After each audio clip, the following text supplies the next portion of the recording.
Tafadhal Maskur. Bismillahirrahmanirrahim. Assalamualaikum warahmatullahi wabarakatuh. Alhamdulillahi ala ihsanih wa syukru lahu ala taufiqihi wa amtinanih. Wa ashhadu an la ilaha illallah wahdahu la syarika lah ta'ziman li sya'nih. Wa ashhadu anna Muhammadan abduhu wa rasuluh ad-da'i ila ridwanih. Sallallahu alaihi wa ala alihi wa ashabihi wa ikhwanih. Amma ba'd. Fa ikhwani fid din wa akhwati fillah, kaum muslimin wal muslimat rahimani wa rahimakumullah. Semoga Allah Azza wa Jalla senantiasa mencurahkan rahmatnya kepada kita sekalian. Kita lanjutkan pembahasan kitab At-Tauhid,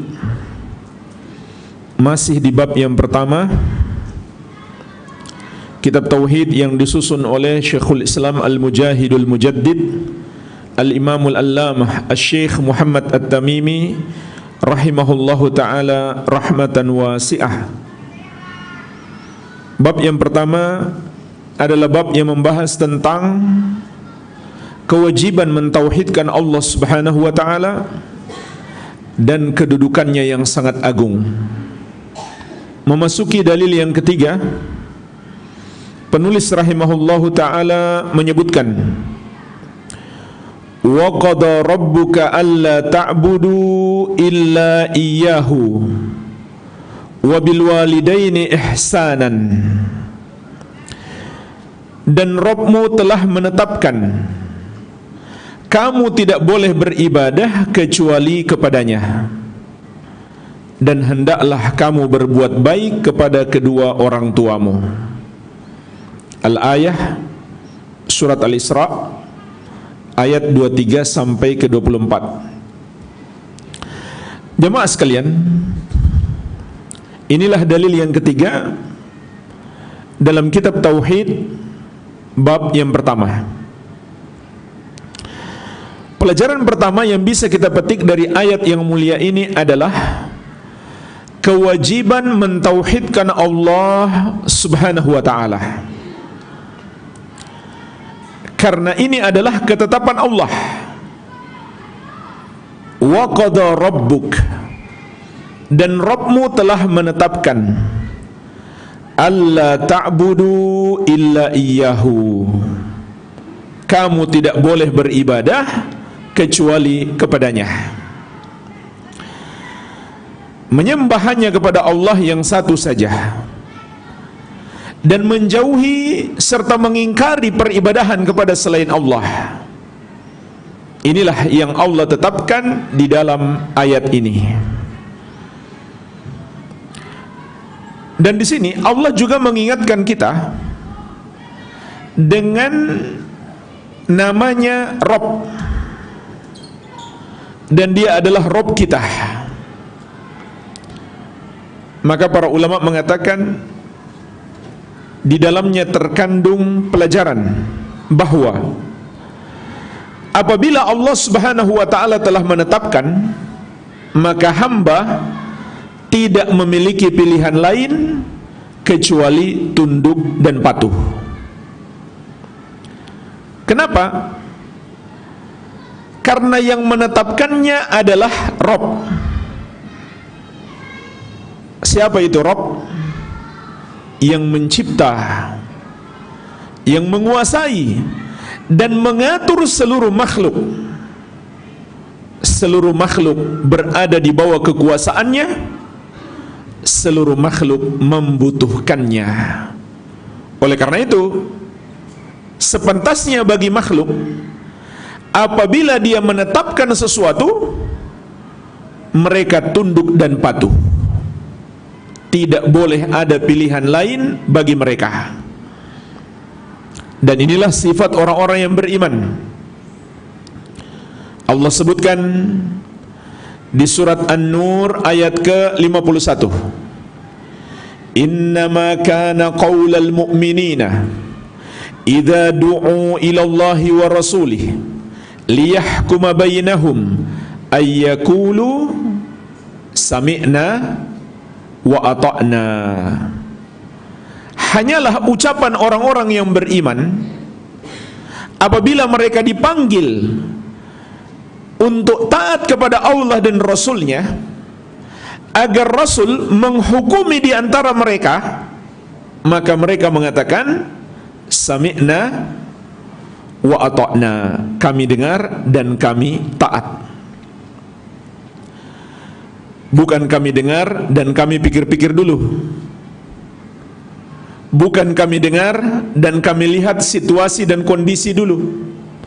Kalau keluarga setuju, kalau tetangga tidak mencela, kalau kawan-kawan rekan kerja tidak mencibir, baru kami amalkan.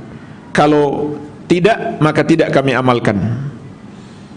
Na'udzubillah, ini bukan sifat orang yang beriman. Orang beriman itu sami'na wa ata'na. Apapun yang diputuskan oleh Allah dan Rasul, mereka mendengar dan taat. Wa ulaika humul muflihun, dan mereka itulah orang-orang yang beruntung. Maka di sini Allah telah menetapkan, dan kita tidak boleh ada pilihan lain kecuali tunduk dan patuh. Alla ta'budu illa iyyahu. Dalam ayat ini ada dua ketetapan. Ketetapan yang pertama, kamu tidak boleh beribadah kecuali kepadanya. Oleh karena itu ayat ini menunjukkan kepada kita kewajiban mentauhidkan Allah Subhanahu wa ta'ala, dan juga memberi pelajaran kepada kita bahwa hamba tidak punya hak untuk memilih sesembahan selain Allah. Karena Allah sudah menetapkan tidak boleh hamba menyembah kecuali hanya kepadanya. Oleh karena itu, hamba yang menyembah kepada selainnya dihukumi sebagai pelaku dosa terbesar yang disebut musyrik serta kafir. Karena perbuatannya menyembah kepada selain Allah adalah dosa terbesar, suatu penentangan kepada Allah Subhanahu wa ta'ala yang satu saja. Bahkan jemaah sekalian, andai seseorang berkata atau memiliki keyakinan manusia punya hak, atau manusia memiliki hak asasi, atau manusia itu merdeka untuk memilih siapa yang mau dia anggap Tuhan dan siapa yang mau dia sembah, maka orang yang berkata seperti ini atau memiliki keyakinan seperti ini, dia bukan lagi seorang muslim. Islamnya batal, karena berarti dia membenarkan peribadahan kepada selain Allah. Oleh karena itu jemaah sekalian, ayat ini juga memberi pelajaran penting bahwa tauhid itu harus dibangun di atas dua pondasi, dua rukun.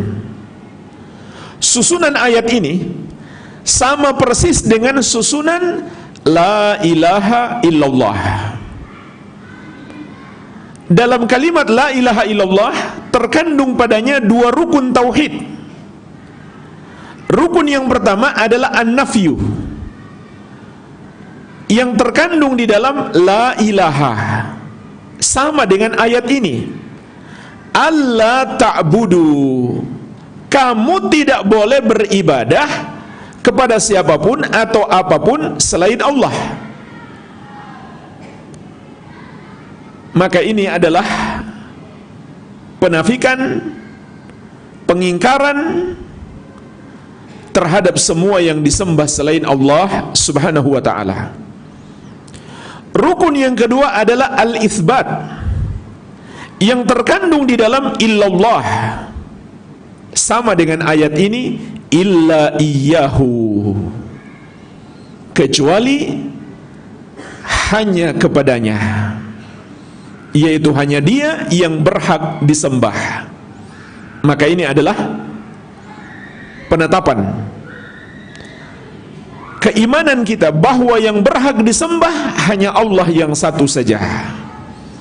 Jadi ayat ini terkandung padanya seperti yang terkandung di dalam la ilaha illallah, yaitu an-nafyu wal itsbat. Maka ayat ini mengajarkan kepada kita untuk mengingkari dan membenarkan, meninggalkan dan mengamalkan apa yang kita ingkari dan kita tinggalkan, peribadahan kepada selain Allah. Apa yang kita benarkan dan kita amalkan, penyembahan hanya kepada Allah yang satu saja. Ini pelajaran penting yang terkandung di dalam ayat ini. Maka kita pun paham, ibadah yang Allah inginkan bukan sekedar menyembahnya, tapi memurnikan penyembahan itu hanya untuknya, disertai keyakinan hanya dia yang berhak disembah, dan semua yang disembah selain dia adalah batil, salah, tidak benar. Maka tidak boleh sedikit pun ibadah kita dipersembahkan kepada selainnya. Inilah dua sisi tauhid. Sisi yang pertama,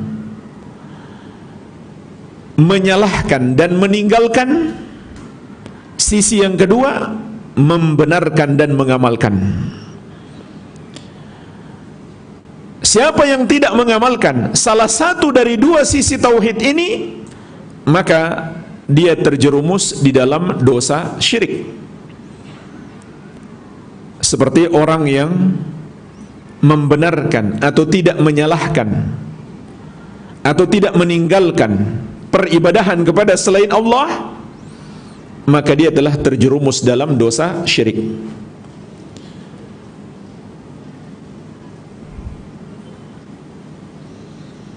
Jadi ini pelajaran yang sangat penting yang bisa kita petik dari ayat yang mulia ini. Ini adalah ketetapan Allah yang hamba tidak boleh ada pilihan lain kecuali tunduk dan patuh.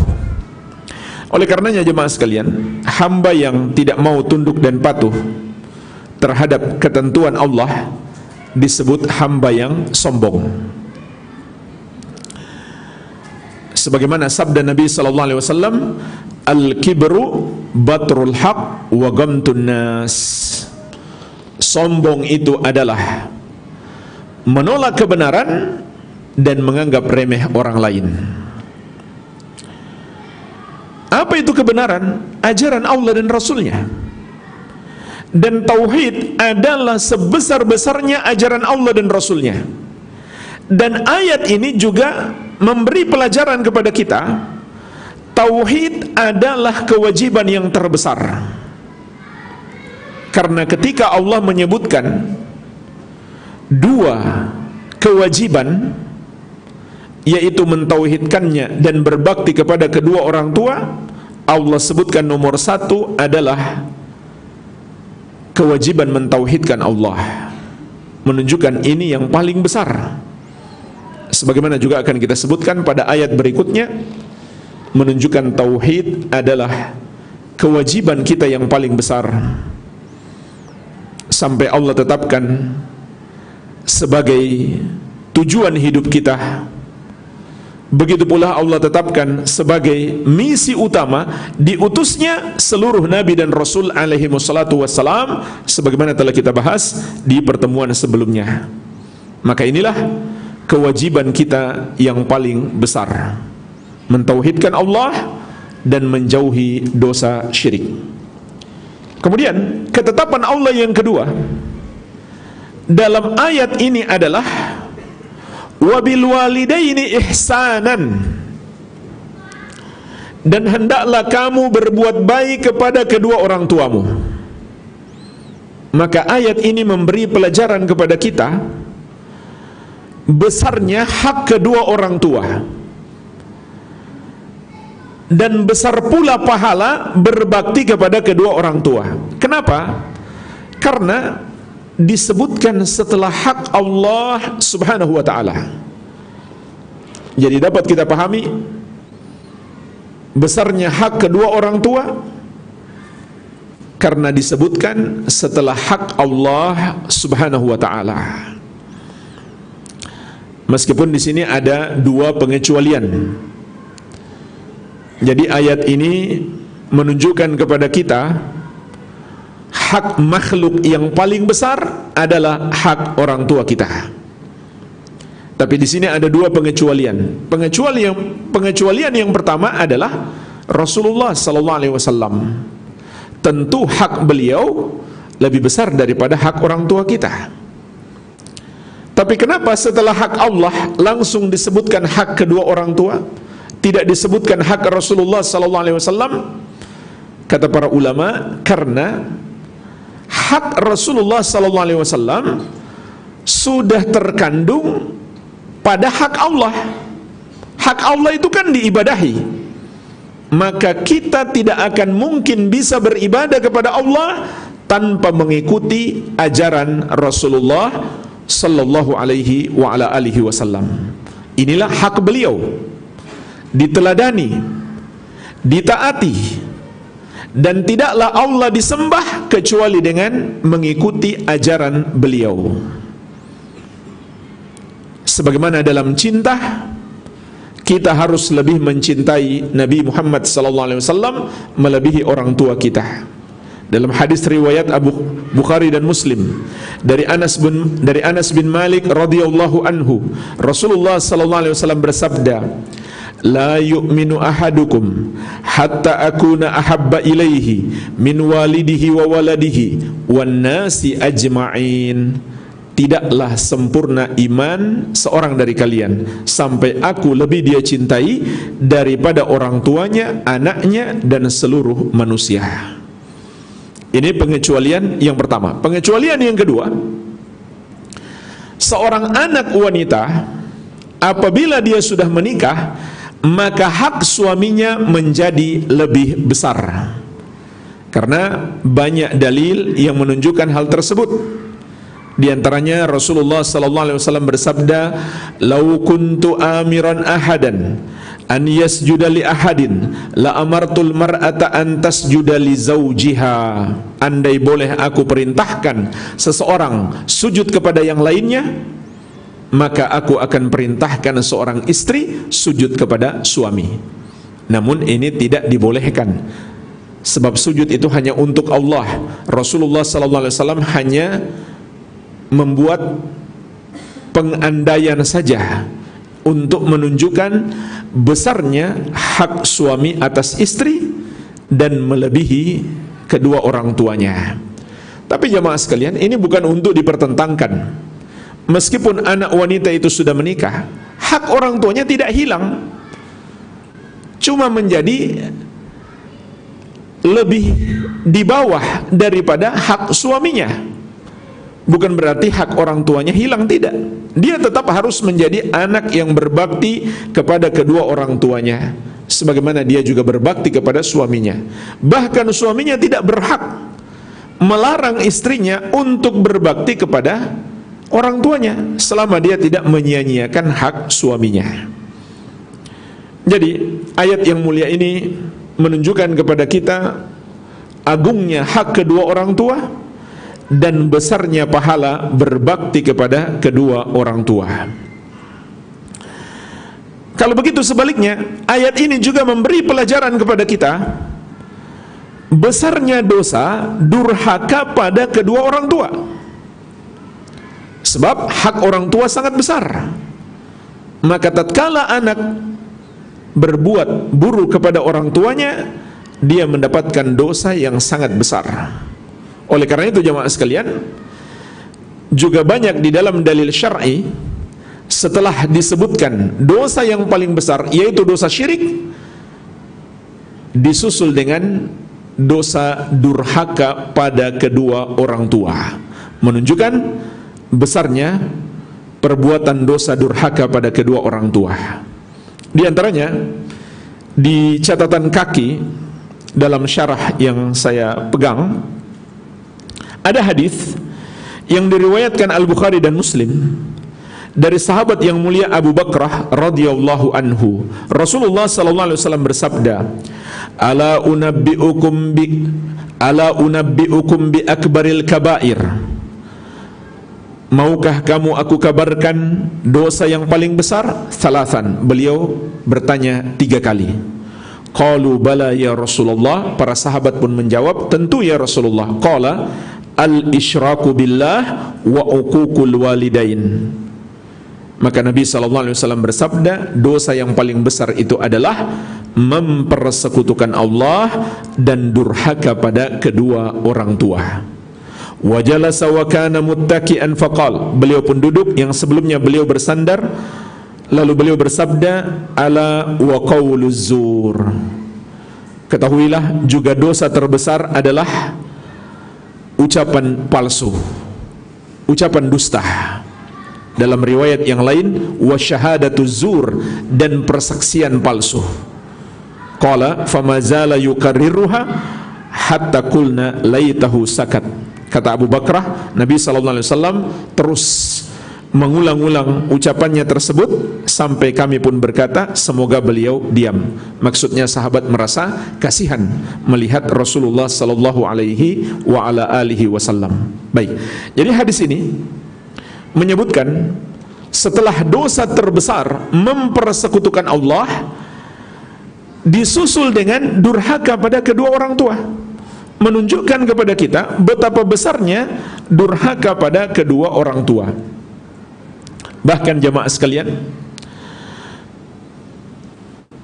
malaikat Jibril, malaikat yang paling mulia, disebutkan dalam banyak hadis, mendoakan keburukan untuk anak yang tidak berbuat baik kepada orang tua, apalagi kalau dia berbuat buruk. Dan doa malaikat Jibril ini diaminkan oleh Rasulullah sallallahu alaihi wa ala alihi wasallam. Malaikat Jibril berdoa, syakiya abdun adraka walidayhi au ahadahuma falam yudkhilahu al-jannah. Celakalah seseorang, atau semoga celaka seorang hamba yang mendapati kedua orang tuanya atau salah satu dari keduanya, namun tidak menyebabkan dia masuk surga. Rasulullah SAW mengucapkan amin. Didoakan buruk oleh malaikat Jibril dan diaminkan oleh Rasulullah sallallahu alaihi wa ala alihi wasallam. Maka ini menunjukkan bahayanya anak yang tidak berbuat baik kepada orang tua, apalagi kalau dia berbuat buruk. Kemudian jamaah sekalian, ayat ini juga memberi pelajaran bahwa berbuat baik kepada kedua orang tua itu bersifat umum, karena kalimatnya datang dalam bentuk umum. Wabil walidaini ihsanan, dan hendaklah kamu berbuat baik kepada kedua orang tuamu, sehingga mencakup semua perbuatan baik. Apa saja yang bisa membuat orang tua kita senang, lakukanlah, dan gak usah tunggu perintah. Gak usah tunggu kita harus mendengar dulu apa sih yang disukai orang tua kita. Kita harus inisiatif sendiri sebelum orang tua menyampaikan kepada kita. Apalagi kalau orang tua sudah menyampaikan apa keinginan orang tua atau apa yang diperintahkan oleh orang tua kepada kita, maka lebih wajib lagi untuk kita penuhi. Apapun yang diperintahkan atau yang diinginkan oleh orang tua kita, wajib kita penuhi demi menyenangkan mereka, tapi dengan 2 syarat. Syarat yang pertama, tidak mengandung maksiat kepada Allah Subhanahu wa taala. Karena Rasulullah sallallahu alaihi wasallam menegaskan, innamat ta'a fil ma'ruf. Ketaatan kepada makhluk hanya boleh dalam hal yang ma'ruf. La ta'ata li makhlukin fi ma'siyatil khaliq. Tidak boleh taat kepada makhluk dalam bermaksiat kepada Allah Sang Pencipta. Maka orang tua tidak punya hak untuk ditaati apabila menginginkan anaknya atau memerintahkan anaknya untuk berbuat dosa kepada Allah Subhanahu wa ta'ala. Syarat yang kedua adalah masih dalam batas kemampuan kita. Kalau kita tidak mampu, maka la yukallifullahu nafsan illa wus'aha. Allah tidak membebani seseorang kecuali sesuai dengan kesanggupannya. Jadi apapun yang diinginkan orang tua kita, penuhilah selama kita mampu dan selama tidak mengandung dosa kepada Allah Subhanahu wa ta'ala. Orang tua kita butuh kendaraan, belikan, usahakan yang paling bagus. Kalau mampu beli Alphard, belikan. Nggak mampu, Avanza saja nggak apa-apa. Sesuai kemampuan kita, tidak apa-apa. Orang tua kita mau pergi haji, berangkatkan. Kalau bisa temani, temani.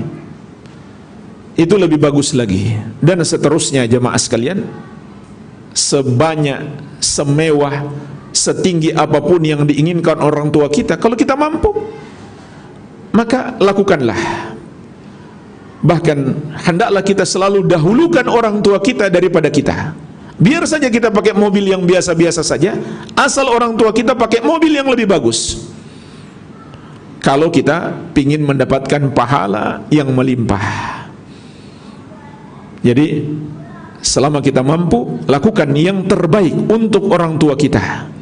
Jangan sampai kita menyesal, kita baru mau berbuat baik saat orang tua kita sudah tidak ada. Kemudian lanjutan ayat juga menjelaskan kepada kita adab-adab anak kepada orang tua. Allah Subhanahu wa taala berfirman, "Imma yablughanna 'indakal kibar ahaduhuma aw kilahuma fala taqul lahumā uff." Apabila salah seorang atau kedua orang tuamu mencapai umur tua bersamamu, perhatikan jemaah sekalian, di sini ada isyarat. Orang tua kalau sudah semakin tua akan merepotkan kita. Tapi janganlah kita memandang itu sebagai suatu beban. Pandanglah itu sebagai peluang masuk surga yang Allah berikan kepada kita. Jadi ini isyarat yang terkandung dalam ayat. Kenapa Allah mengingatkan jika orang tuamu sudah tua bersamamu? Karena orang tua itu semakin tua memang akan merepotkan. Allah katakan bersamamu. Jangan kamu letakkan beliau di panti jompo, bersamamu, tinggal dia bersamamu, urus baik-baik. Itu pintu surga di rumahmu. Ini isyarat bagi kita. Kalau orang tua kita mau tinggal bersama kita, itu sebuah kesempatan emas untuk kita berbakti. Termasuk anak durhaka adalah yang memasukkan anaknya ke panti jompo. Maka Allah memberi peringatan khusus. Jika mereka sudah tua, fala taqul lahumā uff. Jangan sekali-kali kamu berkata kepada keduanya uff. Apakah kalau masih muda boleh berkata seperti itu? Tentu tidak. Tapi maksudnya di sini, kalau mereka sudah tua, perkataan seperti itu dosanya lebih besar dibandingkan ketika mereka masih muda. Karena jemaah sekalian, orang tua kita tentu semakin tua semakin membutuhkan kita. Kalau mereka masih muda, masih kuat, masih bisa mencari nafkah sendiri, mereka tidak butuh kita. Maka Allah berikan peringatan khusus saat mereka sudah mencapai umur tua, jangan sekali-kali kamu berkata kepada keduanya uff. Uff itu artinya jemaah sekalian, kata para ulama ahli tafsir adalah kalimat hardikan tapi yang paling halus, yang mungkin orang tua kita ketika mendengarnya menganggap itu biasa, tapi dalam syariat itu dilarang. Wala tanharhuma, jangan pula kamu membentak keduanya. Kalau uf saja dilarang, apalagi membentak. Wa qul lahuma qawlan karima, dan ucapkanlah kepada keduanya ucapan yang mulia, kata-kata yang indah, yang manis, terutama yang mengandung doa. Ini yang Allah perintahkan kepada kita dalam berbicara dengan orang tua kita. Wakhfid lahuma janaha dhulli minar rahmah, dan rendahkanlah sayapmu kepada keduanya karena kasih sayang. Maksudnya jangan sombong, jangan merasa lebih tinggi daripada orang tuamu. Walaupun sekarang hartamu sudah lebih banyak, bisnismu lebih maju, jabatanmu lebih tinggi, tetap kamu adalah anak yang harus melayani orang tua. Jangan merasa lebih tinggi daripada orang tua, jangan sombong. Dan Allah juga mengingatkan jangan sombong di sini karena kasih sayang. Artinya bukan karena sebab lain. Contoh, karena dia ingin dapat hadiah tanah dari orang tuanya. Orang tuanya walaupun sudah tua, banyak tanahnya. Kenapa dia berbuat baik kepada orang tuanya? Supaya dikasih tanah. Maka kata Allah, hendaklah kita berbuat baik kepada orang tua kita karena kasih sayang.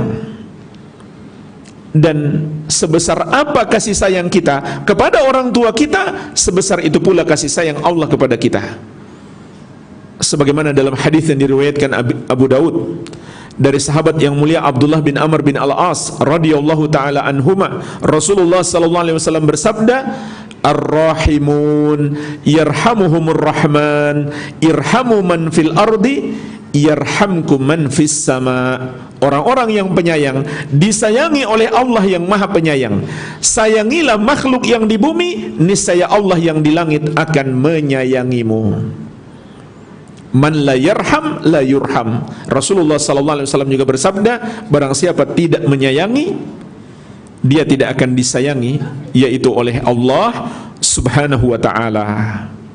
Maka secara khusus dalam ayat ini Allah mengingatkan kita untuk berbuat baik kepada orang tua kita, tidak meninggikan diri di atas mereka karena kita menyayangi mereka. Kemudian ayat ini ditutup dengan perintah mendoakan orang tua kita. Wa qur rabbirhamhuma kama rabbayani shaghira, dan ucapkanlah, Rabbirhamhuma, wahai Rabbku, sayangilah keduanya, kama rabbayani shaghira, sebagaimana mereka menyayangi aku, memelihara aku ketika kecil. Ini termasuk bakti anak yang sangat besar kepada orang tua, baik selama mereka hidup maupun setelah wafat, yaitu mendoakan rahmat dan ampunan untuk mereka. Bahkan Syekh Ibnu Utsaimin rahimahullah mengatakan ini bakti anak yang terbesar, lebih besar daripada dia memberikan sejumlah harta kepada orang tuanya. Tapi Rasulullah sallallahu alaihi wasallam mengabarkan kepada kita, doa yang bermanfaat itu adalah doa anak soleh. Maka jadilah anak soleh. Sebagaimana dalam hadis yang masyhur, Rasulullah sallallahu alaihi wasallam bersabda, "Idza matal insan inqata'a anhu 'amaluhu illa min thalathatin, illa min sadaqatin jariyatin aw ilmin yuntafa'u bih aw waladin salihin yad'u lahu." Apabila mati seseorang, terputus amalannya kecuali 3, yaitu amal jariyah, ilmu yang bermanfaat, dan anak soleh yang mendoakannya. Maka jadilah anak soleh yang mendoakan orang tua. Sama saja orang tua kita masih hidup atau sudah wafat, tetap kita berbakti dengan cara mendoakan. Kita masuk dalil yang keempat dari bab yang pertama dalam kitab Tauhid, masih dalam bab yang membahas tentang kewajiban mentauhidkan Allah dan kedudukannya yang sangat agung. Bab yang keempat, dalil yang keempat, penulis rahimahullahu ta'ala menyebutkan Allah subhanahu wa ta'ala berfirman, wa'budullaha wa la tusyriku bihi syai'a, dan beribadahlah kepada Allah dan janganlah kamu mempersekutukannya dengan sesuatu apapun. Al-Ayah, surat An-Nisa ayat ke-36. Pelajaran pertama yang bisa kita petik dari ayat ini adalah kewajiban mentauhidkan Allah subhanahu wa ta'ala dan larangan berbuat dosa syirik. Karena ayat ini terkandung di dalamnya perintah dan larangan. Perintah beribadah kepada Allah, kemudian disusul dengan larangan berbuat dosa syirik. Maka kita pun paham, ibadah yang Allah inginkan adalah yang dimurnikan hanya untuknya, tidak sedikit pun dipersembahkan kepada selainnya. Maka ayat ini terkandung di dalamnya kewajiban mentauhidkan Allah dan haramnya dosa syirik, dan bahwa kewajiban mentauhidkan Allah adalah kewajiban yang terbesar, dan sebaliknya larangan berbuat syirik adalah dosa yang terbesar. Ini juga pelajaran penting yang bisa kita petik dari ayat ini. Tauhid adalah kewajiban yang terbesar dan syirik adalah dosa yang terbesar. Kenapa jemaah sekalian? Dari mana kita bisa memetik pelajaran ini? Karena ayat ini berbicara tentang 10 hak. Maka disebutkanlah hak yang pertama adalah hak Allah disembah dan tidak dipersekutukan. Nanti akan kita sebutkan insyaallah satu persatu 10 hak yang terkandung di dalam ayat ini. Ayat ini juga memberi pelajaran yang sangat penting, yaitu larangan berbuat syirik adalah larangan yang bersifat umum. Karena dalam ayat ini Allah mengatakan wala tusyriku bihi syai'an, dan janganlah kamu mempersekutukan Allah dengan sesuatu apapun. Syai'an, sesuatu apapun, adalah kata nakirah. Tanda nakirahnya adalah tanwin, dan dia terletak dalam konteks larangan. Maka para ulama ahli tafsir dan para ahli bahasa Arab mengatakan an-nakiratu fi siyakin nahyi tufidul umum. Kata nakirah yang terletak dalam konteks larangan memberi makna umum. Dan para ulama juga mengatakan makna umum dalam ayat ini mencakup 4 bentuk keumuman. Mencakup 4 bentuk keumuman. Yang pertama, sedikit maupun banyak. Artinya yang banyak terlarang, yang sedikit juga terlarang. Yang kedua, besar maupun kecil. Syirik besar terlarang, syirik kecil juga terlarang. Yang ketiga, dan ini yang paling penting dipahami, dengan siapapun Allah dipersekutukan, maka Allah melarang. Karena larangan berbuat syirik datang dalam bentuk umum, nggak ada pengecualian. Allah tidak mengatakan janganlah kamu persekutukan Allah dengan sesuatu apapun kecuali dengan malaikat, kecuali dengan seorang nabi, kecuali dengan seorang wali. Allah tidak bilang begitu. Allah subhanahu wa ta'ala tidak memberi pengecualian. Oleh karena itu jemaah sekalian, tidak ada bedanya antara orang yang menyembah patung, batu-batuan, arca-arca, pepohonan, setan sekalipun. Tidak ada bedanya dengan orang yang menyembah para nabi dan rasul, para wali dan orang-orang saleh dan para malaikat. Semuanya disebut kaum musyrikin. Tidak ada bedanya. Makanya ketika Rasulullah SAW diutus, manusia ketika itu bukan hanya penyembah berhala. Ada yang menyembah malaikat, ada yang menyembah para nabi, termasuk umat Nasrani menyembah Nabi Isa alaihi salam yang mereka sebut Yesus. Umat Yahudi menyembah Uzair. Maka Rasulullah SAW memerintahkan mereka semuanya untuk meninggalkan semua yang mereka sembah selain Allah dan menyembah hanya kepada Allah yang satu saja. Jadi kalau begitu jamaah sekalian, tidak ada bedanya orang yang berdoa kepada patung dengan orang yang berdoa kepada wali. Dua-duanya syirik. Jangan pula diartikan berarti kamu menyamakan antara wali dengan patung. Tidak. Tentu tidak sama antara wali dengan patung. Tapi perbuatan menyembah atau berdoa kepada patung sama persis dengan perbuatan menyembah atau berdoa kepada para wali. Dua-duanya terlarang di dalam syariat. Kenapa? Karena larangan berbuat syirik datang dalam bentuk umum. Keumuman yang keempat adalah mencakup semua bentuk ibadah. Apabila solat, ibadah yang hanya boleh kita peruntukkan bagi Allah, begitu pula ibadah yang lain. Menyembelih, berdoa, bertawakal, bergantung hati, maka hendaklah semua ibadah kita persembahkan untuk Allah yang satu saja. Jadi nggak bisa seseorang mengatakan saya sholat kok menyembah Allah, tapi kalau berdoa saya kepada wali. Nggak boleh, karena semua ibadah milik khusus Allah, hanya boleh dipersembahkan untuk Allah. Sebab dalil datang dalam bentuk umum.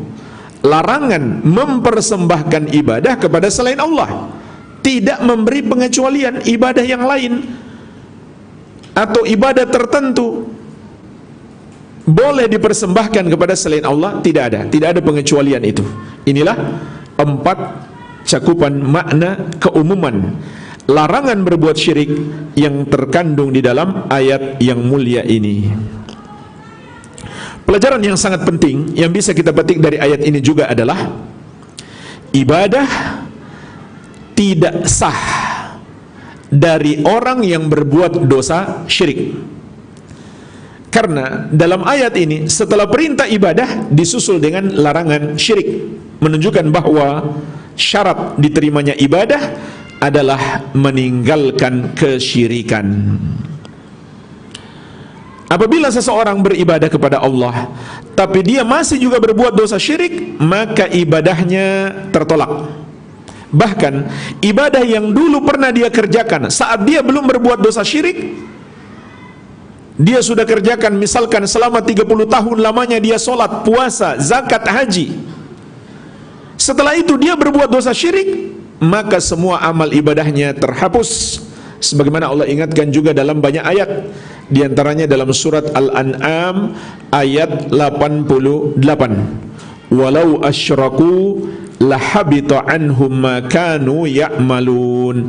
Andai mereka berbuat syirik, terhapuslah amalan yang mereka kerjakan. Jadi ini pelajaran penting yang bisa kita petik dari ayat yang mulia ini, bahwa ibadah tidak sah tanpa menjauhi dosa syirik. Kemudian jemaah sekalian, ayat ini berbicara tentang 10 hak. Maka inilah hak yang pertama, yaitu hak Allah Subhanahu wa ta'ala, disembah dan tidak dipersekutukan. Menunjukkan bahwa inilah hak yang paling agung dan kewajiban kita terbesar, karena disebutkan di urutan yang pertama. Yang kedua, wabil walidaini ihsanan, sama dengan ayat sebelumnya.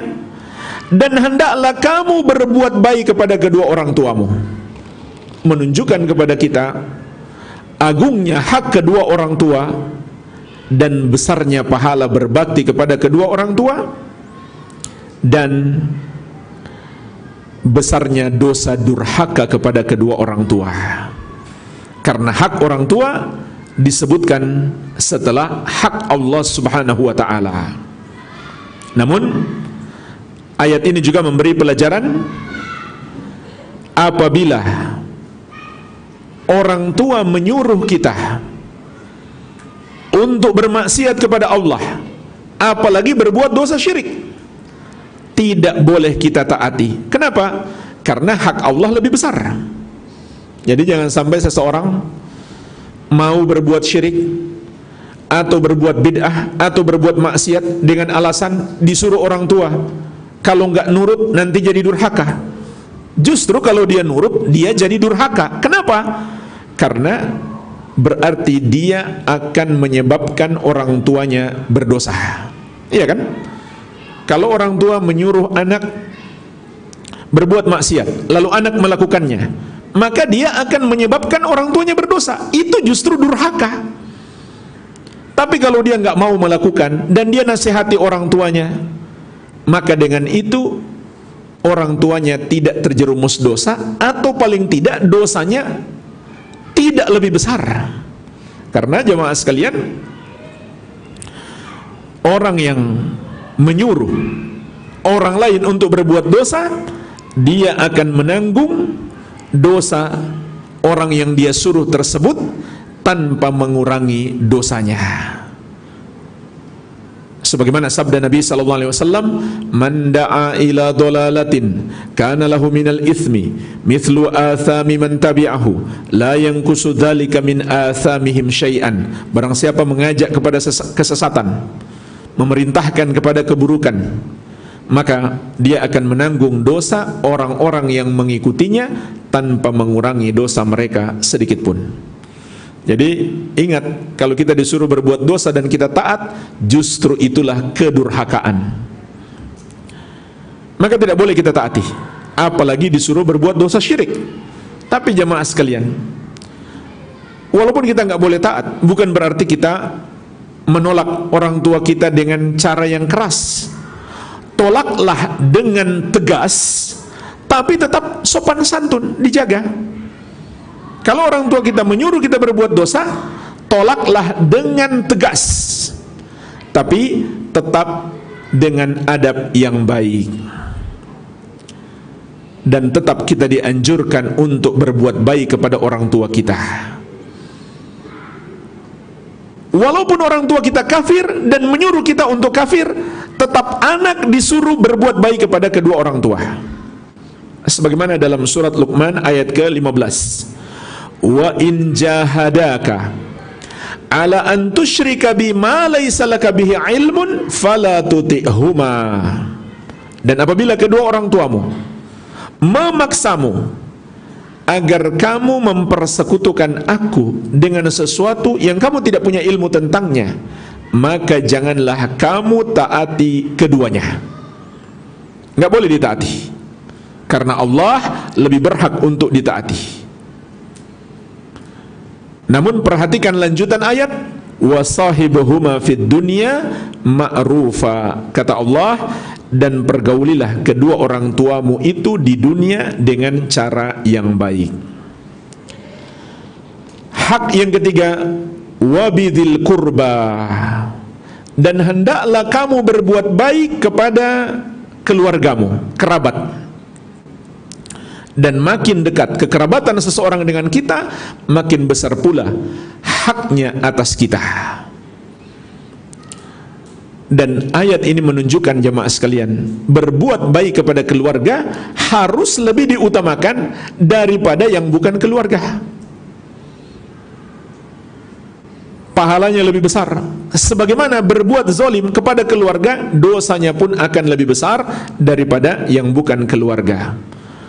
Wal yatama, hak yang keempat, anak-anak yatim. Allah perintahkan kepada kita untuk berbuat baik kepada anak-anak yatim.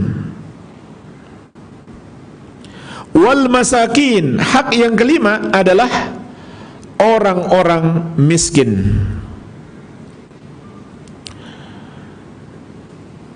Kalau orang fakir lebih parah daripada miskin. Orang fakir sudah pasti miskin, sedangkan orang miskin belum tentu fakir. Apa perbedaannya? Orang miskin itu dia mungkin punya harta atau punya penghasilan tapi tidak mencukupi kebutuhannya. Sedangkan orang fakir dia lebih parah. Dia mungkin gak punya harta, gak punya pekerjaan.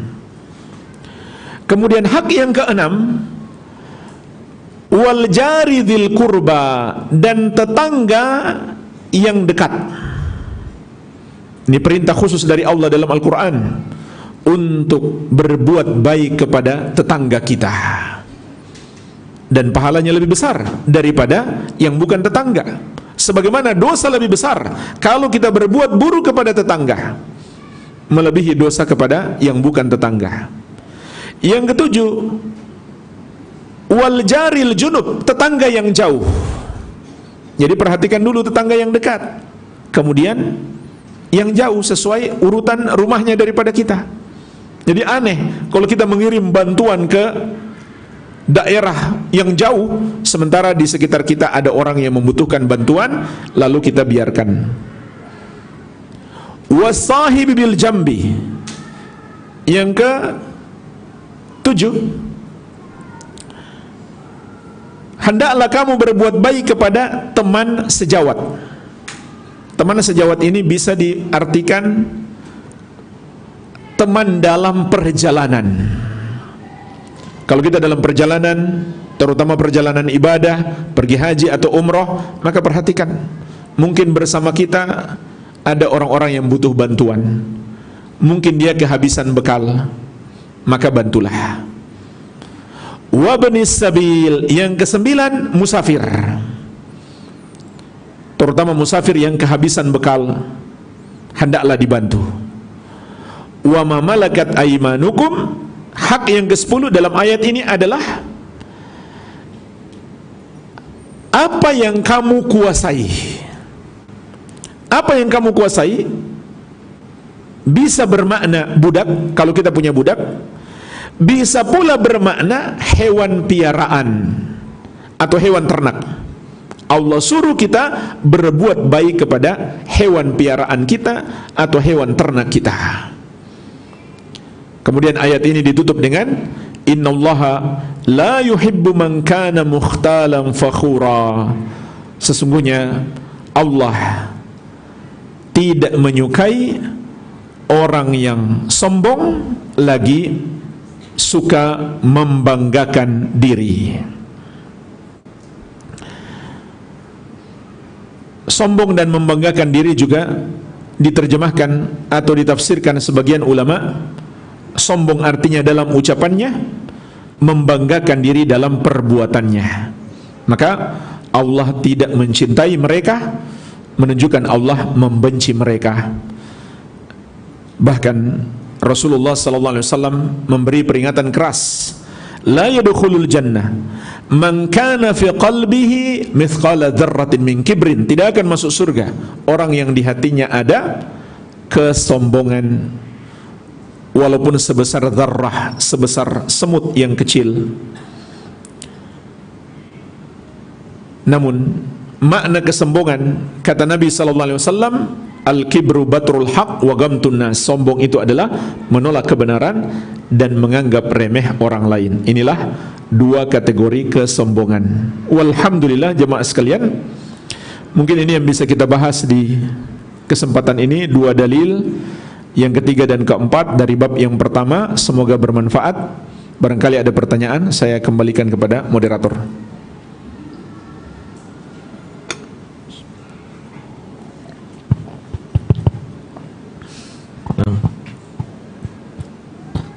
Alhamdulillah telah kita simak dan dengarkan bersama ilmu yang telah disampaikan oleh guru kita Ustaz Sofyan Khalid Rurai LC Hafizahullah. Mudah-mudahan ilmu yang telah beliau sampaikan dapat kita terapkan dalam kehidupan kita sehari-hari, dan semoga Allah Subhanahu wa taala memberikan kita kemampuan untuk mengamalkannya. Alhamdulillah, Kami dari Islamic Center Imam Ibnu Hajar ingin memberikan informasi untuk program dakwah Islamic Center Imam Ibnu Hajar. Itu ada 2 program. Yang pertama program dakwah sunnah peradaban Nusantara. Yang ingin berinfak silakan bisa ditransfer ke Bank BSI di nomor rekening 263 6170250 atas nama Dakwah Islam Cahaya Ilmu. Program yang kedua adalah program permajaan karpet Masjid Islamic Center Imam Ibnu Hajar Bungur Depok.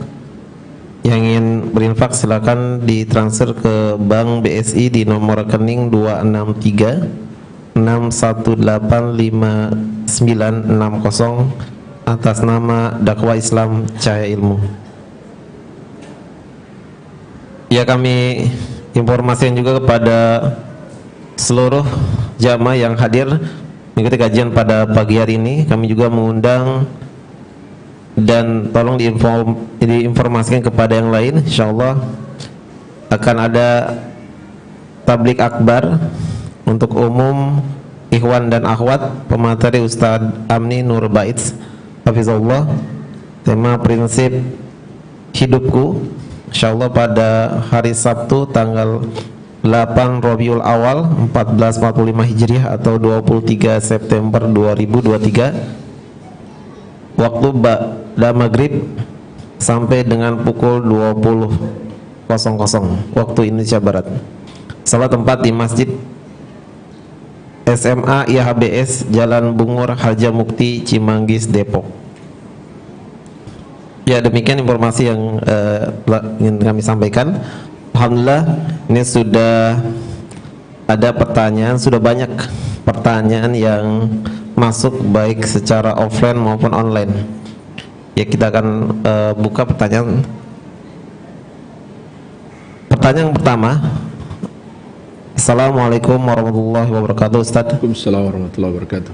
Apakah berdosa sebagai seorang anak saat orang tua sakit meminta saya pulang kampung, tapi saya tidak pulang sampai orang tua meninggal karena saya masih masa iddah, karena suami saya juga baru meninggal.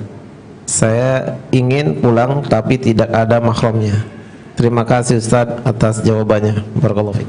Baik. Kalau bersifat darurat,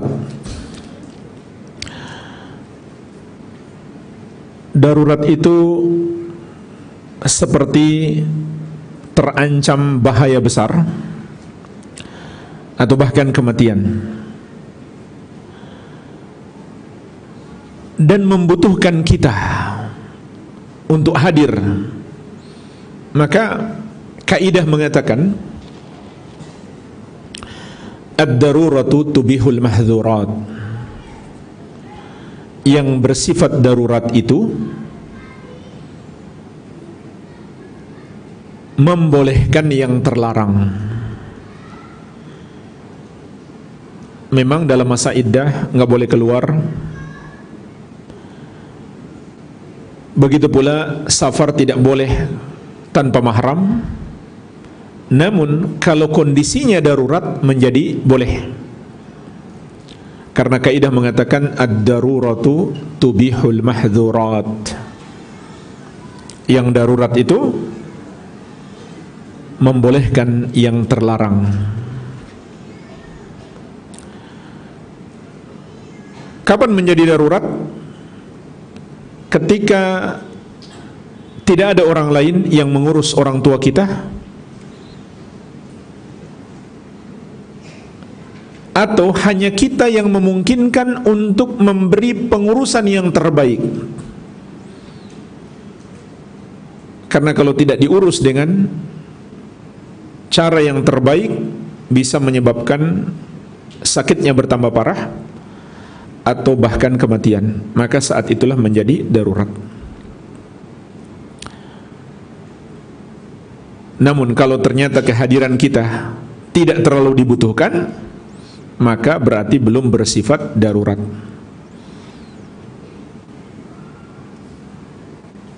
Dan kalau sudah terjadi maka ada berbagai kemungkinan, mungkin itu sudah darurat, mungkin juga belum. Ya kita perbanyak istighfar dan taubat kepada Allah Subhanahu wa taala, dan masih ada peluang berbakti kepada orang tua kita walaupun sudah wafat, yaitu terutama dengan banyak mendoakan ampunan dan rahmat untuk orang tua kita. Begitu pula bersedekah atas nama orang tua kita. Begitu pula mengqadhakan puasanya kalau punya hutang puasa. Begitu pula menghajikan dan mengumrahkan. Ini diantara amalan-amalan yang masih bisa kita lakukan setelah orang tua kita wafat. Wallahu alam. Silakan akhi. Ya. Jazakallahu khairan wa barakallahu fiik Ustaz atas jawaban yang telah diberikan. Sekarang kita buka pertanyaan secara online Ustaz. Karena sudah banyak yang masuk, kita buka pertanyaan secara online pertama. Yang pertama adalah Assalamualaikum warahmatullahi wabarakatuh Ustaz. Assalamualaikum. Semoga Ustaz, keluarga dan tim selalu dalam keadaan sehat walafiat serta Allah himpun kita di surganya kelak. Amin ya rabbal alamin. Ustaz, bagaimana cara anak berbakti kepada orang tua yang membesarkan anaknya dengan cara memakai kekerasan fisik maupun verbal hingga si anak sampai besar dan telah menikah terus memendam kebencian dan dendam? Jazakallahu khairan Ustaz. Jawabannya, itu tidak menghilangkan hak orang tua, tidak pula menguranginya. Walaupun orang tua zalim kepada anak, anak tetap harus berbuat baik kepada orang tua dan tidak boleh memendam kebencian atau dendam kepada orang tua. Bahkan tadi sudah kita sebutkan surat Luqman ayat ke-15. Itu orang tua yang paling jahat kepada anak. Nggak ada lagi yang lebih jahat daripada itu, yaitu memaksa anak berbuat syirik. Bukan hanya menyuruh, memaksa. Wa in jahadaka ala an tusyrika bima laysa laka bihi ilmun. Kalau kedua orang tuamu memaksamu agar kamu mempersekutukan aku yang kamu tidak punya ilmu tentangnya, fala tuti'huma, jangan kamu taati keduanya. Tapi tetap Allah mengatakan wasahibuhuma fid dunya ma'rufa, pergaulilah keduanya di dunia dengan cara yang baik. Ini orang tua paling jahat loh, memaksa anaknya berbuat dosa terbesar, sama saja dia sedang ingin menjerumuskan anaknya dalam neraka, meskipun dia mengira mau mendorong anaknya masuk surga, padahal sedang menjerumuskan ke neraka. Tetap Allah menyuruh untuk berbuat baik. Dan kalau kita memaafkan kesalahan orang lain, maka ini adalah sebuah tambahan pahala, apalagi kesalahan orang tua kita. Allah Subhanahu wa taala berfirman, "Wal ya'fu wal yasfahu, ala tuhibbuna ay yaghfirallahu lakum?" Hendaklah mereka memberi maaf dan berlapang dada. Tidakkah kamu ingin Allah mengampunimu? Kalau kesalahan orang lain kita maafkan, kita akan mendapatkan ampunan. Bagaimana lagi dengan kesalahan orang tua kita? Jadi tetap anak harus berbuat baik. Termasuk juga kalau ada kasus misalkan ayah menzalimi ibu, apakah kita membela ibu dan membalas ayah? Tidak. Kita tugasnya hanya melerai mereka, mendamaikan mereka. Jangan kita membela satu pihak untuk membalas pihak yang lain, tidak. Tapi kita punya kewajiban menghentikan kezaliman, namun membalas nggak boleh. Kita berdiri di tengah untuk mendamaikan mereka. Jangan kita memusuhi salah satunya, meskipun salah satunya itu adalah pihak yang zalim. Ya, wallahu a'lam. Jazakallahu khairan wa barakallahu fiik Ustaz atas jawaban yang telah diberikan. Ya, kita buka kembali pertanyaan yang offline. Bismillah, semoga Ustaz selalu dalam lindungan Allah Subhanahu wa taala. Izin bertanya Ustaz, bagaimana untuk masalah ibadah yaitu seperti haji, apakah anak juga harus mendahulukan orang tua yang belum haji. Dalam hal ini kondisi orang tua punya harta tapi tidak atau belum juga berangkat haji, dan kondisinya sekarang sudah sakit salah satunya. Syukran jazakallahu khairan Ustaz, barakallahu fik. Dalam hal kewajiban utama harus mendahulukan diri sendiri dulu. Berhaji adalah kewajiban utama dalam Islam, kewajiban yang sangat agung, termasuk dalam rukun Islam. Apalagi kalau sebenarnya orang tua punya harta sendiri, mampu, maka kewajiban kita adalah haji dulu buat diri kita sendiri. Setelah itu baru kita bantu orang tua kita, walaupun mereka mampu dan kita mau ngasih hadiah biaya haji, maka itu termasuk amal soleh. Meskipun orang tua kita mampu, tapi kita tetap ngasih mereka untuk sebagai biaya haji, itu termasuk amal soleh. Dan kalau sudah sakit dan gak bisa berangkat sama sekali, boleh kita badalkan. Badal itu pun syaratnya di tahun sebelumnya kita sudah pernah haji. Itu syarat untuk membadalkan bagi orang lain. Kita di tahun-tahun sebelumnya sudah pernah melakukan haji. Ini juga menunjukkan kepada kita, haji untuk diri sendiri tetap harus lebih diutamakan. Demikian, wallahu alam. Jazakallahu khairan Ustaz, barakallahu fik atas jawaban yang telah diberikan. Kita buka kembali pertanyaan secara online. Ustaz, ini panjang pertanyaannya. Ringkas saja. Ya, bila kita bekerja di suatu pondok sunnah tapi qadarullah akhlaknya masih belum baik atau saleh, secara fisik masya Allah tampilannya sangat mencerminkan ketaatan, namun saat berbicara berperilaku mereka malah seolah-olah tidak dan kurang dari segi mengamalkan akhlaknya. Saya ingin bertanya Ustaz, bagaimana cara mengobati atau meminimalisir perlakuan mereka yang masih kurang baik dan membuat anak merasa sakit hati. Intinya anak tidak betah di sini karena cara kerjaan dan lingkungannya sangat tidak mendukung. Bagaimana, apakah anak untuk tetap bekerja atau keluar Ustaz? Nah Ustaz, baik.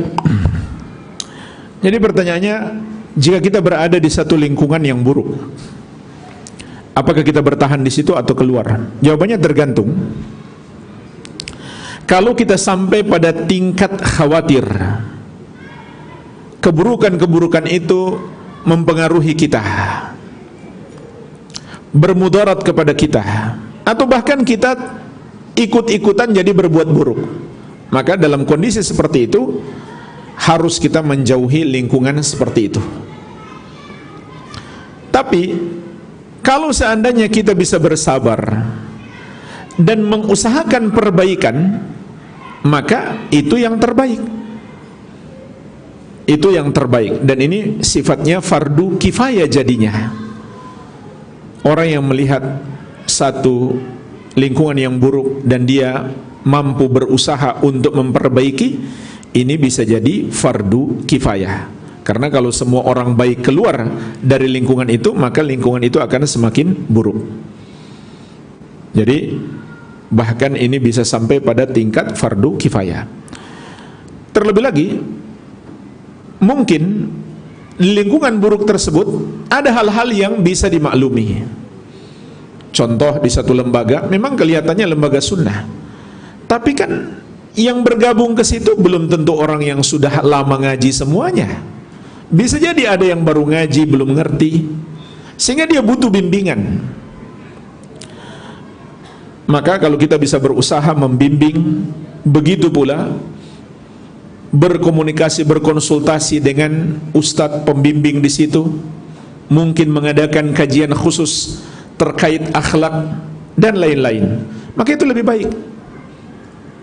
Bersabar menghadapi lingkungan yang buruk demi memperbaiki mereka. Kalau memang betul-betul kita melihat ada keburukan, itu lebih baik daripada kita pergi meninggalkannya. Dan sabar itu sendiri pahalanya sangat besar. Innama yuwaffas sabiruna ajrahum bighairi hisab. Sesungguhnya pahala orang-orang yang sabar tanpa terhitung. Cuma saya juga menyarankan di sisi lain kita juga koreksi diri. Jangan-jangan orang berbuat buruk kepada kita karena kita pun berakhlak buruk kepada mereka. Nah, ini juga perlu sama-sama mengoreksi diri. Wallahu a'lam. Jazakallahu khairan, barakallahu fiik atas jawaban yang telah diberikan. Kita buka kembali pertanyaan. Ustaz, jika ibu dan anak suka berbicara meninggikan adik anak yang lebih sukses dan lebih mendahulukan kepentingan adik anak, apa anak harus tetap mendengarkan cerita ibu anak yang selalu membanggakan adik anak itu? Nah, Ustaz. Ya, tetap dengar dan gak usah ambil hati. Biasa aja, santai aja. Maklumi aja orang tua, apalagi yang belum mendalami ilmu agama. Tugas kita lah, kalau sudah belajar agama, untuk memberi bimbingan, memberi nasihat-nasihat, masukan-masukan yang baik. Sabar. Itu belum apa-apa. Kan kita sudah sebutkan tadi ayatnya. Walaupun kedua orang tuamu memaksamu agar kamu melakukan dosa terbesar, jangan kamu taati. Tapi kata Allah apa? Pergauli keduanya dengan cara yang baik. Iya. Jadi dengarkan saja, tetap sabar, dan sedikit demi sedikit alihkan kepada pembicaraan yang lebih bermanfaat. Ingatkan untuk menjaga sholat, ingatkan untuk menjaga hijab, ingatkan untuk menghadiri majelis-majelis ilmu, ingatkan untuk membaca Al-Quran, dan seterusnya. Kita harus berusaha memalingkan kepada pembicaraan-pembicaraan yang lebih bermanfaat. Wallahu a'lam. Jazakallahu khairan Ustaz atas jawabannya. Kita buka kembali pertanyaan selanjutnya. Orang tua saya sudah meninggal 42 tahun yang lalu. Masya Allah. Tapi dulu semasa hidupnya pernah berobat ke dukun, ziarah ke makam wali dan meminta permohonan di sana. Juga punya bacaan yang diperuntukkan untuk sebagai penjaga agar tidak terkena sihir. Orang tua saya benar-benar tidak tahu kalau itu dilarang. Bagaimana cara saya sebagai anak untuk mendoakan orang tua? Jazakallahu khairan. Seorang muslim yang terjerumus dalam dosa kesyirikan tidak otomatis dapat kita kafirkan. Di antara syarat pengkafirannya adalah iqamatul hujjah, menegakkan hujjah kepadanya, yaitu menghilangkan uzurnya. Apa uzurnya di situ? Adalah kebodohan, ketidaktahuan. Maka ini adalah uzur sehingga dia tidak dikafirkan. Karena Allah Subhanahu wa taala berfirman, "Wa ma kunna mu'adzibina hatta nab'atsa rasulah." Kami tidak akan mengazab sampai kami mengutus rasul. Syekh Ibnu Utsaimin rahimahullah dalam kitab beliau Syarah Kasyfus Syubuhat menjelaskan ini adalah dalil uzur orang yang berbuat kesyirikan dan kekafiran dan dia muslim, karena kebodohannya maka dia tidak otomatis dikafirkan sampai terpenuhi padanya syarat-syarat pengkafiran dan hilangnya penghalang. Namun sekarang orangnya sudah wafat, kita nggak mungkin lagi menegakkan syarat-syarat pengkafiran dan menghilangkan penghalang. Maka selama kita belum yakin dia pantas dikafirkan atau tidak, tetap berpegang pada hukum asal. Karena al-yakin la yazulu bisyak. Keyakinan tidak hilang dengan keraguan. Hukum asalnya dia adalah muslim, kita yakin dia adalah muslim. Kemudian datang keraguan, apakah dia masih muslim atau tidak? Maka al-yakin la yazulu bisyak. Keyakinan tidak boleh hilang dengan keraguan. Artinya tetap berpegang pada hukum asal, dia masih muslim. Karena kita belum tahu apakah sudah tegak hujjah baginya, apakah dia sudah pantas dikafirkan atau tidak. Karena orang muslim yang terjerumus dalam kekafiran tidak otomatis dikafirkan. Oleh karena itu insya Allah tidak mengapa, tetap didoakan semoga Allah Subhanahu wa taala memberikan ampunan. Wallahu a'lam. Jazakallahu khairan Ustaz atas jawaban yang telah diberikan. Ini ada pertanyaan yang masuk secara online. Assalamualaikum warahmatullahi wabarakatuh. Waalaikumsalam. Kita harus menyenangi hati orang tua bila orang tua menjodohkan anak dengan anak paman karena perjanjian orang tua mereka, tapi sang anak menolak. Apa hukumnya jika menolak? Berdosakah? Nah, Ustaz. Jawabannya boleh dan tidak berdosa.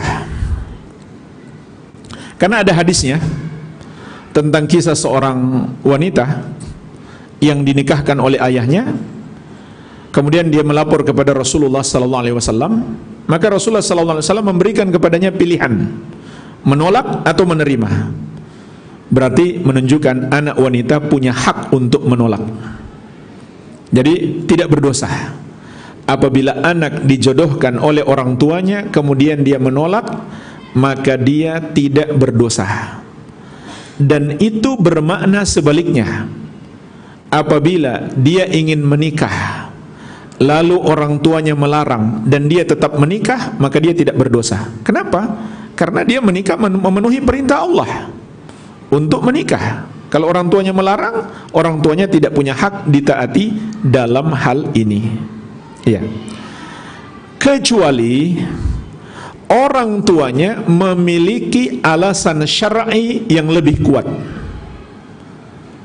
Misalkan anak sudah punya pilihan, tapi pilihannya orang yang rusak, akidahnya rusak, akhlaknya buruk, maka orang tuanya melarang dia menikahinya, maka dia harus taat. Namun tidak berlaku sebaliknya. Meskipun ada orang soleh yang melamar, orang tuanya sudah setuju dan anak tidak setuju, karena misalkan tidak suka secara fisik, anak boleh menolak.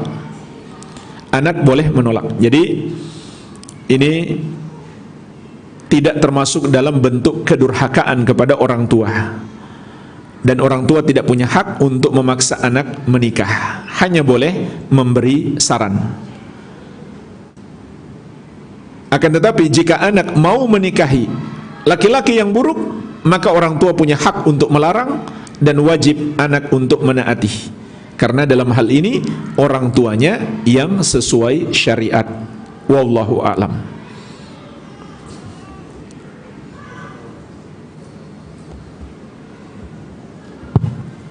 Jazakallah khairan Ustaz atas jawabannya. Ini ada pertanyaan kembali. Bagaimana doa rahmat ampunan kepada orang tua Ustaz? Bolehkah kita berdoa, ya Allah, aku berlepas diri dari kesyirikan yang dulu aku lakukan sampai sekarang? Sekarang Ustaz. Doa orang tua, doa untuk orang tua atau doa buat diri sendiri? Ini bagaimana doa dan rahmat ampunan kepada kedua orang tua Ustaz. Lalu yang kedua, bolehkah kita berdoa, ya Allah, aku berlepas diri dari kesyirikan yang dulu aku lakukan sampai sekarang? Baik. Jadi berarti dua pertanyaan. Yang pertama, bagaimana mendoakan orang tua? Tadi sudah kita sebutkan di antara ayatnya, Rabbirhamhuma kama rabbayani shaghira. Ini di antara doanya. Begitu pula di ayat yang lain, Rabbana ghfirli wali walidayya walil mu'minina yawma yakumul hisab. Ini di antara pilihan dalam Al-Quran untuk kita baca. Adapun untuk diri sendiri, doa agar terhindar dari kesyirikan, di antaranya diajarkan Nabi sallallahu alaihi wasallam, Allahumma inni a'udzubika an usyrika bika syai'an a'lamu wa astaghfiruka lima la a'lam. Ya Allah, aku berlindung kepadamu dari mempersekutukanmu yang aku ketahui, dan aku mohon ampun atas apa yang tidak aku ketahui. Ini diantara doa yang diajarkan oleh Rasulullah sallallahu alaihi wa ala alihi wasallam. Adapun pernyataan apa tadi lafaznya, akhi? Bolehkah kita berdoa, ya Allah, aku berlepas diri dari kesyirikan yang dulu aku lakukan sampai sekarang? Boleh. Itu pernyataan berarti kita bertobat kepada Allah. Dan itu juga bisa masuk kategori tawassul, karena itu amal soleh. Berlepas diri dari kesyirikan berarti mentauhidkan Allah. Itu boleh diucapkan, cuma yang afdal adalah membaca lafaz-lafaz yang ada dalam Al-Quran, seperti Rabbana amanna faghfir lana dzunubana wa qina adzabannar. Wahai Rabb kami, kami sudah beriman. Ini ucapan orang-orang beriman terdahulu yang sebelumnya mereka kafir. Maka mereka menyatakan dulu kepada Allah. Ini termasuk tawassul. Tawassul dengan amal soleh, dengan tauhid, dengan keimanan. Rabbana amanna, wahai Rabb kami sudah beriman. Faghfir lana dzunubana wa qina adzabannar. Maka ampunilah dosa-dosa kami dan lindungilah kami dari api neraka. Jadi pernyataan tadi itu baru tawasulnya, belum permohonannya. Lanjutkan dengan permohonan. Jadi boleh, tidak mengapa kita mengatakan wahai Rabb kami bertobat, kami berlepas diri dari kesyirikan. Kemudian disusul dengan maka ampunilah kami. Nah, itu baru doanya. Sebelumnya adalah tawasulnya. Wallahu a'lam. Jazakallah khairan Ustaz atas jawabannya. Kita buka kembali pertanyaan online. Anak akhwat belum menikah, berencana untuk melanjutkan kuliah di negara yang mayoritas masyarakatnya bukan muslim. Aturan apa saja yang perlu saya taati karena saya akan bermukim sendiri di sana, tapi saat berangkat diantar mahram? Mohon sarannya Ustaz. Ada 5 syarat yang harus terpenuhi. Syarat yang pertama, memiliki kekuatan iman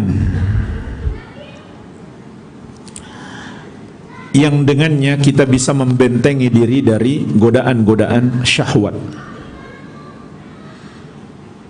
Syarat yang kedua, memiliki kedalaman ilmu agama yang dengannya kita bisa membentengi diri dari serangan-serangan syubhat. Syarat yang ketiga, kita mampu mengamalkan ajaran agama. Maksudnya seperti wanita muslimah di negara itu enggak dilarang berjilbab, seperti sangat disayangkan terjadi di sebagian negara Eropa, negara-negara yang menganggap mereka paling menjunjung tinggi kebebasan, demokrasi dan lain-lain.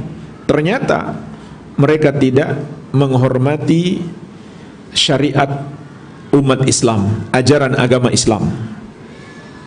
Sampai sangat disayangkan juga para siswi, para mahasiswi muslimah dari rumah dia pakai jilbab, depan kampus jilbabnya dibuka. Ini sangat disayangkan.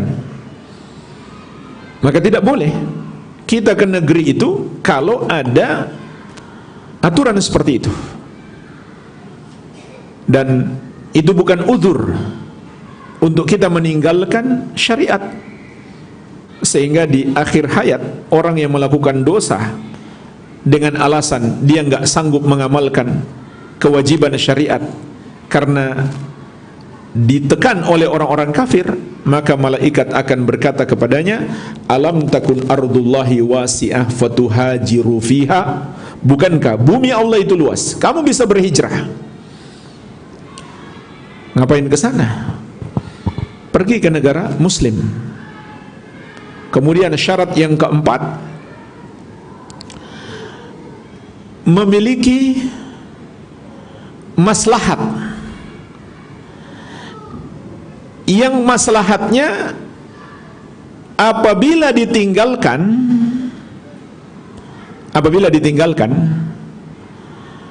akan muncul mudarat yang lebih besar daripada keberadaan kita di negeri kafir tersebut.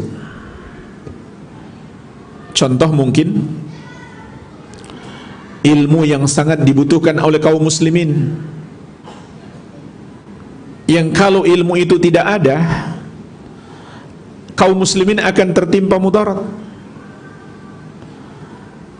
Sementara lingkungan belajarnya itu terdapat padanya mudarat. Mungkin ada campur baur. Tapi kalau tidak masuk belajar di situ, akan muncul mudarat lebih besar bagi kaum muslimin. Maka boleh. Kalau faktanya tidak seperti itu, maka berarti mudarat belajar di negeri itu, di kelas yang campur baur antara laki-laki dan perempuan, berarti lebih besar, harus dijauhi. Ini syarat yang keempat. Syarat yang kelima, syarat tambahan, kalau kita membawa keluarga, membawa anak-anak misalkan, maka harus ada di sana sekolah Islam. Karena anak-anak yang masih kecil lebih rawan terpengaruh lingkungan yang buruk. Kalau kita masukkan di sekolah-sekolah yang bergabung dengan anak-anak orang kafir, maka na'udzubillah, dia akan terpengaruh. Kemungkinan besar dia akan terpengaruh. Ya. Jadi paling tidak inilah 5 syarat untuk bisa belajar di negeri kafir. Kalaupun sudah terpenuhi 5 syarat ini, maka tetap hendaklah mengutamakan negeri kaum muslimin. Kalau memang ada pilihannya di negeri kaum muslimin. Jadi harus banding-bandingkan dulu. Kalau memang ada di negeri kaum muslimin, kenapa harus ke negeri kafir? Alhamdulillah seperti di Arab Saudi sekarang, untuk belajar ilmu dunia juga sudah sangat maju. Bahkan beberapa universitas di sana masuk dalam urutan universitas terbaik di dunia. Ditambah lagi biayanya gratis, tiap pekan bisa umroh, tiap tahun bisa haji, dan seterusnya. Jadi ini saran saya, kalau memang ada di negeri kaum muslimin, kenapa harus ke negeri kafir? Tapi minimalnya harus terpenuhi 5 syarat tadi. Kalau tidak terpenuhi, maka kembali kepada hukum asal, tinggal di negeri kafir, hukumnya adalah haram. Bukan sekedar masalah safar, perjalanan ke sana, tapi ini kaitannya dengan tinggal di negeri kafir. Apakah tinggal sementara, cuma berkunjung, ataukah belajar, atau selama-lamanya? Maka hukum asalnya adalah haram dan dosa besar. Rasulullah sallallahu alaihi wasallam bersabda, "Ana bari'un min muslimin ya'ishu baina dhahranai al-musyrikin." Aku berlepas diri dari seorang muslim yang tinggal di tengah-tengah orang musyrik. Dan banyak lagi dalil-dalil yang melarang kita tinggal di negeri kafir, sehingga hukum asalnya itu adalah haram dan termasuk dosa besar, karena Rasulullah SAW berlepas diri dari orang yang melakukannya kecuali terpenuhi syarat-syarat dan ada maslahat besar bagi diri kita maupun bagi umat Islam secara umum. Wallahu a'lam. Jazakallahu khairan Ustaz atas jawaban yang telah diberikan. Ini satu pertanyaan lagi Ustaz. Ini sepertinya penting. Apa Ustaz izin bertanya, apakah doa anak soleh untuk orang tuanya yang ini dibuang sejak baru lahir akan diijabah Allah Subhanahu wa taala? Syukran Ustaz, jazakallahu khairan. Ya, insyaallah akan diijabah. Karena hadis bersifat umum, tidak memberi pengecualian apakah orang tuanya muslim yang baik atau muslim yang kurang baik. Selama orang tuanya masih muslim, maka doa anak soleh insyaallah akan bermanfaat. Beda halnya kalau orang tuanya sudah kafir. Bahkan Allah melarang anak atau siapapun mendoakan keluarganya yang musyrik, yang kafir kepada Allah. Surat At-Taubah ayat 113. Maka lin nabi walladzina amanu ayastaghfiru lil musyrikin walau kanu ulil qurba. Tidak pantas bagi seorang nabi maupun orang-orang yang beriman untuk mendoakan ampunan bagi kaum musyrikin meskipun keluarga. Tapi kalau orang tua kita masih hidup dan dia kafir, boleh kita doakan supaya dapat hidayah, dan harus kita doakan. Namun kalau sudah wafat, maka kalau dia bukan muslim, dia musyrik atau kafir, tidak boleh lagi didoakan. Seburuk apapun orang tua kita, selama masih muslim, wajib anak mendoakan supaya dirahmati dan diampuni oleh Allah Subhanahu wa taala, baik orang tua kita masih hidup maupun sudah wafat. Walhamdulillah, ini yang bisa kita bahas, semoga bermanfaat. Lebih dan kurangnya saya mohon maaf. Wabillahi taufik.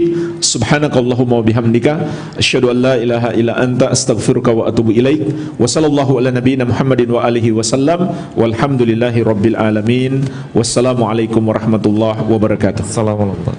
Jazakallahu khairan Ustaz atas ilmu yang telah diberikan. Mudah-mudahan ilmu yang telah disampaikan dapat bermanfaat dalam kehidupan kita sehari-hari, dan semoga Allah Subhanahu wa taala memberikan kita kemampuan untuk mengamalkan ilmu yang telah disampaikan.